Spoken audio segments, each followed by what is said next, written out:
नमस्कार दोस्तों, इस हफ्ते के वीकली वाणी के एपिसोड में आप सभी का बहुत बहुत स्वागत है। तो आइए चलते हैं, जानते हैं इस हफ्ते के कुछ मेजर इवेंट्स, न्यूज़ और ट्रिगर्स के बारे में। दोस्तों, अगर आप निफ्टी फ्यूचर्स में ट्रेड करते हैं तो आपके लिए काफ़ी महत्वपूर्ण इन्फॉर्मेशन है। यहाँ पे निफ्टी फ्यूचर्स जो है वो 5% क्रैश कर गया। दोस्तों, ऐसा पहली बार नहीं हुआ है, पिछले महीने ये 2 बार हो चुका है। ये केवल कुछ सेकंड्स के लिए हुआ, लेकिन यहाँ पे जो स्टॉप लॉस है वो हिट हो जाता है और काफ़ी ज़्यादा नुकसान देखने को मिलता है। दोस्तों, यहाँ पे एक्चुअली हुआ क्या कि जो निफ्टी फ्यूचर्स है वो 531 पॉइंट नीचे चला गया। जो फ्यूचर्स है अगस्त एक्सपायरी का, तो यहाँ पे ये 15,256 पे आ गया, जबकि इसका ओपनिंग लेवल 15,787 था। इंटरेस्टिंग बात यह है कि उस समय जो अंडरलाइंग इंडेक्स है वो 15,700 के ऊपर ट्रेड कर रहा था। तो जो फ्यूचर्स होता है वो बेसिकली डेरिवेटिव होता है। जब अंडरलाइंग इंडेक्स के अंदर मूवमेंट नहीं है तो यहाँ पे निफ्टी का फ्यूचर्स 5% नीचे कैसे आ गया, ये अपने आप में एक बहुत बड़ा सवाल है। और यहाँ पे जैसे कि मैंने आपको बताया कि इस तरह के जो सडन स्पाइक होते हैं या जिनको विपसॉ भी कहा जाता है, इससे बेसिकली जो स्टॉप लॉस ऑर्डर्स हैं वो हिट हो जाते हैं, ट्रिगर हो जाते हैं।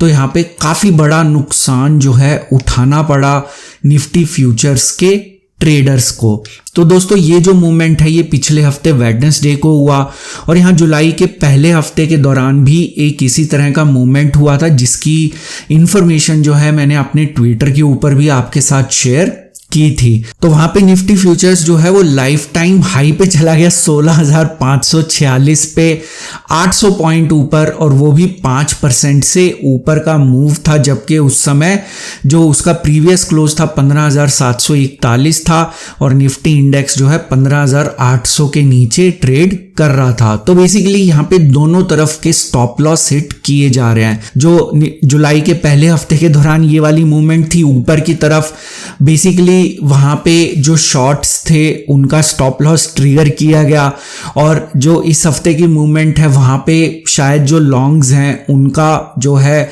स्टॉप लॉस हिट किया गया। तो दोस्तों, यहाँ पे जो क्लैरिफिकेशन दी गई निफ्टी के इस मूवमेंट के बारे में, जो एनएसई ने क्लैरिफाई किया, तो इसको बताया गया है कि ये जो फ्लैश क्रैश था ये केवल एक कोइंसिडेंस है। मतलब एक, जिसको कह लीजिए कि एक वन ऑफ इवेंट है या एक कोइंसिडेंस, मतलब इसका कोई ऐसा कारण नहीं बताया गया कि ऐसा क्रैश क्यों हुआ। और यहाँ पे दोस्तों, जो बड़े ट्रेडर्स हैं, यहाँ पे जो डेरिवेटिव्स डीलर हैं, उनका है मानना है कि इस सिनेरियो के अंदर उनके पास एक ही ऑप्शन रह जाती है कि वो ट्रेड ना करें फ्यूचर्स के अंदर। तो यहाँ पे आपको काफ़ी ज़्यादा सावधान रहने की आवश्यकता है। दोस्तों, चलते हैं अगली महत्वपूर्ण न्यूज़ के ऊपर। तो यहाँ पे जो गवर्नमेंट ओन्ड इंश्योरेंस हैं उनको जो प्राइवेटाइजेशन के लिए इसका अप्रूवल मिल गया है। तो यहाँ पे गवर्नमेंट ने ऑलरेडी जो है एफडीआई इंक्रीज की हुई है इंश्योरेंस सेक्टर में 74%। तो अब जो सरकारी इंश्योरर्स हैं, इंश्योरेंस कंपनीज हैं, उनको प्राइवेटाइज किया जाएगा। दोस्तों, यहाँ पे खास बात ये है कि जो नॉर्मली आप देखेंगे जो सरकारी गवर्नमेंट ओन्ड इंश्योरर्स होते हैं उनका मेजॉरिटी या शेयर होता है, मार्केट शेयर उनका मेजॉरिटी में होता है। तो वो नॉर्मली सेक्टर को डोमिनेट करते हैं प्राइवेट प्लेयर्स के मुकाबले। तो यहाँ पे किसी के लिए भी जो भी इन कंपनीज के अंदर निवेश करेगा या इन सरकारी इंश्योरेंस कंपनीज के अंदर निवेश करेगा तो उसको एक जो है मोनोपोली मिलेगी, या जिसको कह लीजिए मेजॉरिटी मार्केट शेयर वहाँ पे मिलेगा। तो दोस्तों, यहाँ पे दूसरी जो इंश्योरेंस कंपनीज हैं, national insurance company, oriental India insurance, इनको भी प्राइवेटाइज करने की चर्चा की जा रही है या इनको भी प्राइवेटाइज किया जाएगा। तो ये काफ़ी महत्वपूर्ण न्यूज़ है, इसको ज़्यादा कवर नहीं किया गया था, तो आप इसको पढ़ सकते हैं अगर आप इंश्योरेंस सेक्टर के अंदर इंटरेस्टेड हैं। दोस्तों अगली खबर जो है इसके बारे में आपने ऑलरेडी पढ़ लिया होगा। तो आईएमएफ का फोरकास्ट है कि इंडिया की जो जीडीपी ग्रोथ है वो फाइनेंशियल ईयर 22 में 9.5% रह सकती है। तो पहले इनका जो प्रोजेक्शन था वो 12.5% था। अब इन्होंने 300 बेसिस पॉइंट उसको कम कर दिया है, 3% कम कर दिया है। और यहाँ पे नॉर्मली जो कारण दिया जाता है वो यही कि जो सेकेंड वेव है उसको यहाँ पे फैक्टर इन किया गया है। दोस्तों अगली महत्वपूर्ण न्यूज़ है, इंडिगो जो है उसने अपना अब तक का highest ever quarterly loss declare किया है Q1 के अंदर। तो दोस्तों यहाँ पे इंडिगो का शेयर अगर आप देखेंगे तो ये ऑलमोस्ट अपने 52 वीक हाई के आसपास ट्रेड कर रहा है।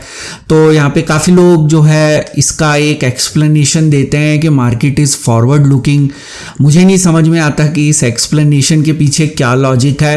तो यहाँ पे 3100 करोड़ के आसपास का यहाँ पे लॉस हुआ है इंडिगो को अप्रैल टू जून पीरियड के दौरान। और अभी जो इंटरनेशनल फ्लाइट्स हैं, एक और न्यूज़ आई थी, उसके ऊपर जो बैन है वो 31 अगस्त तक बढ़ा दिया गया है। तो शेयर जो है वो 52 वीक हाई के नज़दीक ट्रेड कर रहा है, लेकिन उनका लॉस जो है अब तक का हाईएस्ट क्वार्टरली लॉस है। Market is forward looking. तो दोस्तों अब चलते हैं अगली न्यूज़ के ऊपर। यहाँ पे निफ्टी फार्मा के अंदर एक दिन के दौरान सबसे शार्प फॉल देखा गया, 5% इसके अंदर गिरावट देखने को मिली। तो दोस्तों ये जो शार्पेस्ट फॉल है ये पिछले 7 महीने का हाईएस्ट है। तो अगर आप फार्मा सेक्टर में निवेश करते हैं तो आपके लिए ये एक बुरी खबर है। एक और महत्वपूर्ण बात दोस्तों, हम कई बार चर्चा करते हैं कि जो सेक्टोरल म्यूचुअल फंड्स होते हैं तो वहाँ पे रिस्क ज़्यादा होता है। तो बेसिकली ये न्यूज़ दिखाने का मेरा एक और ऑब्जेक्टिव भी है, यहाँ पे आपको केवल बताना कि किस तरीके से जो सेक्टोरल म्यूचुअल फंड्स हैं वो आपको एक दिन में बड़ा नुकसान भी दे सकते हैं। मैं आपको ये नहीं कह रहा कि आप इनमें निवेश मत करिए, लेकिन आपको नुकसान फ़ायदा सभी मालूम होना चाहिए। तो यहाँ पे फार्मा इंडेक्स के अंदर 5% से ज़्यादा गिरावट एक दिन के अंदर देखने को मिली। दोस्तों अगली न्यूज़ के ऊपर चलते हैं। यहाँ पे जो राकेश झुनझुनवाला जी हैं उन्होंने कहा है कि जो जोमेटो अभी रिसेंटली लिस्ट हुआ है इसकी वैल्यूएशन एब्सर्ड है। तो ये काफ़ी अच्छा आर्टिकल है। इस आर्टिकल से आपको काफ़ी अच्छा इंसाइट मिलेगा कि जो इंडिया के बिग बुल हैं वो क्या सोचते हैं निवेश के बारे में, वैल्यूएशंस को वो कितना महत्व देते हैं। और इन्होंने यहाँ पे ख़ास तौर पे एक और बात यहाँ पे लिखी गई है आर्टिकल में कि चाहे जोमेटो 99,000 करोड़ की वैल्यूएशन पे चला जाए या टेस्ला जो है वो $6 ट्रिलियन उसकी वैल्यूएशन हो जाए, लेकिन वो इन स्टॉक्स में कभी भी निवेश नहीं करेंगे इनकी वैल्यूएशन की वजह से। तो यहाँ पे काफ़ी चर्चा आपने मीडिया में देखी होगी कि जोमेटो जो है वो एक लॉस मेकिंग कंपनी है, इसके बावजूद उसकी वैल्यूएशंस काफ़ी ज़्यादा हाई है। लेकिन दोस्तों जब मार्केट के अंदर एक बुलिश, जिसको कह लीजिए कि एक मैनिया होता है, तो वहाँ पे वैल्यूएशंस की तरफ ज़्यादातर निवेशक ध्यान नहीं देते। ये ध्यान तभी जाता है जब मार्केट में करेक्शन होती है या कोई बड़ी करेक्शन होती है, क्योंकि जितने भी अभी निवेशक रिसेंटली आए हैं मार्केट में उन्होंने मार्केट में लॉस नहीं देखा अभी तक। तो जब तक वो लॉस नहीं देखेंगे उनको ये सब बातें समझ में नहीं आएंगी। इस समय तो उनके लिए एक फेरी टेल चल रही है मार्केट में, एक जिसको कह लीजिए कि एक स्वर्णिम युग चल रहा है। तो मैं उम्मीद करता हूँ ये स्वर्णिम युग आगे भी कायम रहे, चलता रहे।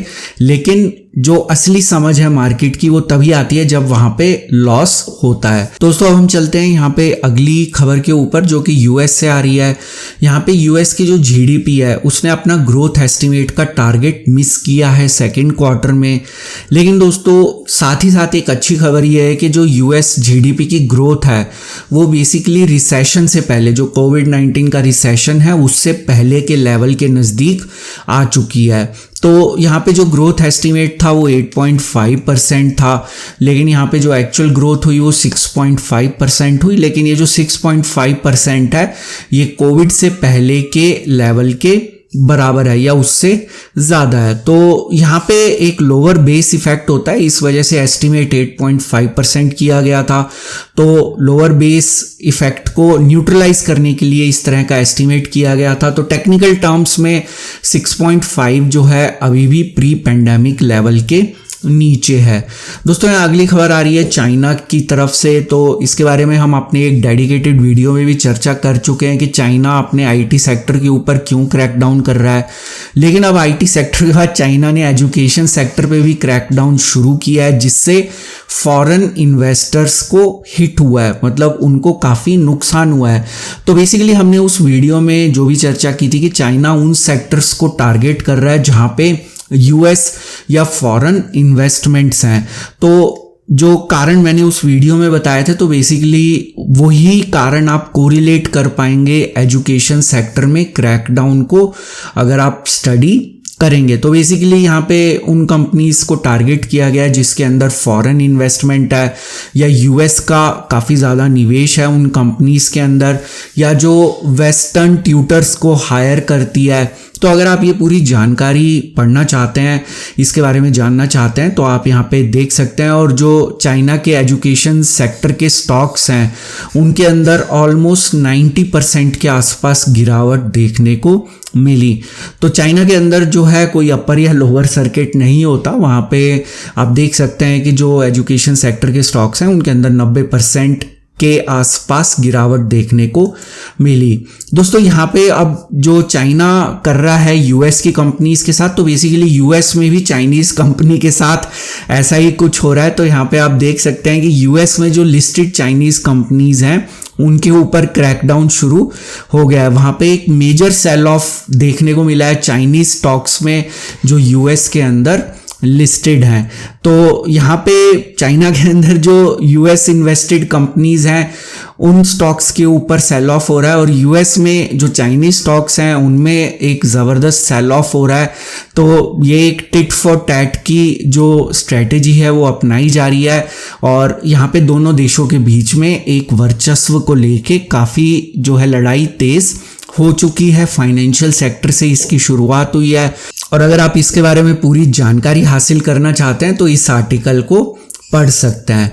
तो दोस्तों इसी न्यूज़ आर्टिकल का एक जो आगे जिसको एक्सटेंशन कह सकते हैं कि ये जो सेल ऑफ है अब बॉन्ड और करेंसी मार्केट में भी शुरू हो गया है, और यहाँ पे जो यूएस फंड्स हैं वो अपने चाइना और हांगकांग के एसेट्स को ऑफलोड कर रहे हैं, या वहाँ से वो निकल रहे हैं, या वहाँ पे सेल ऑफ कर रहे हैं। तो बेसिकली ये दोनों देश जो है एक अपना टिट फॉर टैट की स्ट्रेटेजी अपना रहे हैं। दोस्तों यहाँ पे अगली खबर में आप देख पाएंगे कि यूके जो है वो अपना न्यूक्लियर प्रोजेक्ट बिना चाइना की सपोर्ट के आगे लेके जा रहा है।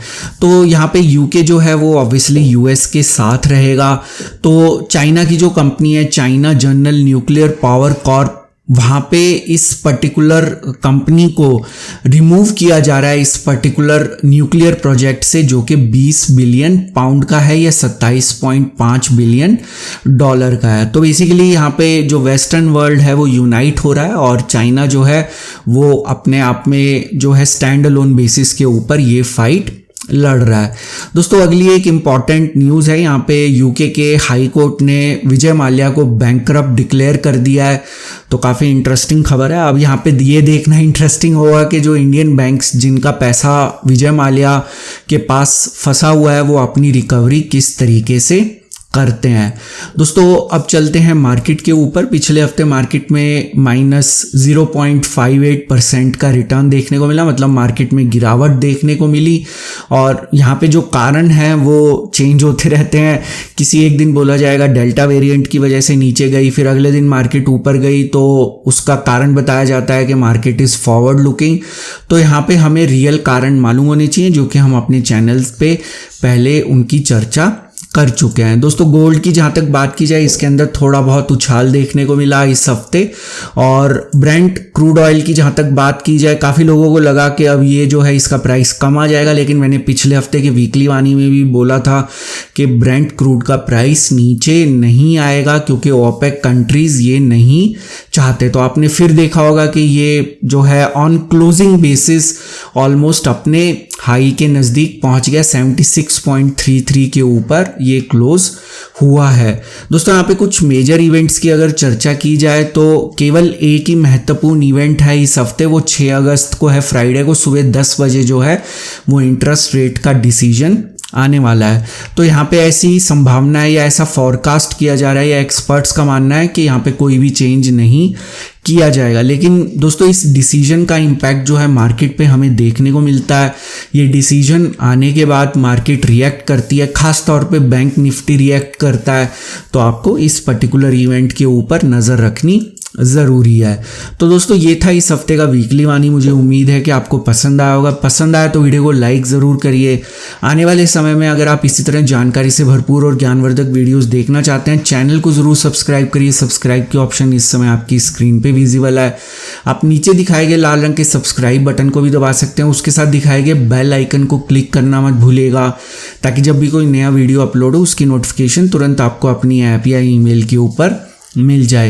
दोस्तों इस वीडियो का एक डिस्क्लेमर भी है जो कि आपको अपनी स्क्रीन पे दिख रहा होगा। ये वीडियो मैंने सिर्फ एक एजुकेशन, लर्निंग और इन्फॉर्मेशन के पॉइंट ऑफ व्यू से बनाया था। यहाँ पे मेरी आपको कोई सजेशन, सलाह या राय नहीं है कि आप किसी भी स्टॉक या इंडेक्स में बाय, सेल या होल्ड की पोजीशन बनाएं। किसी भी निवेश या ट्रेड से पहले अपने फाइनेंशियल प्लानर या इन्वेस्टमेंट एडवाइजर की सलाह ज़रूर ले लें। केवल उन्हीं की सलाह के ऊपर किसी तरह के निवेश या ट्रेड का निर्णय लें। तो दोस्तों आज का वीकली वाणी देखने के लिए बहुत बहुत शुक्रिया। फिर मिलेंगे अगले हफ्ते वीकली वाणी के एक नए एपिसोड में, एक नई जानकारी के साथ, एक नई सीख के साथ, एक नई लर्निंग के साथ। तब तक आप अपना ध्यान रखें।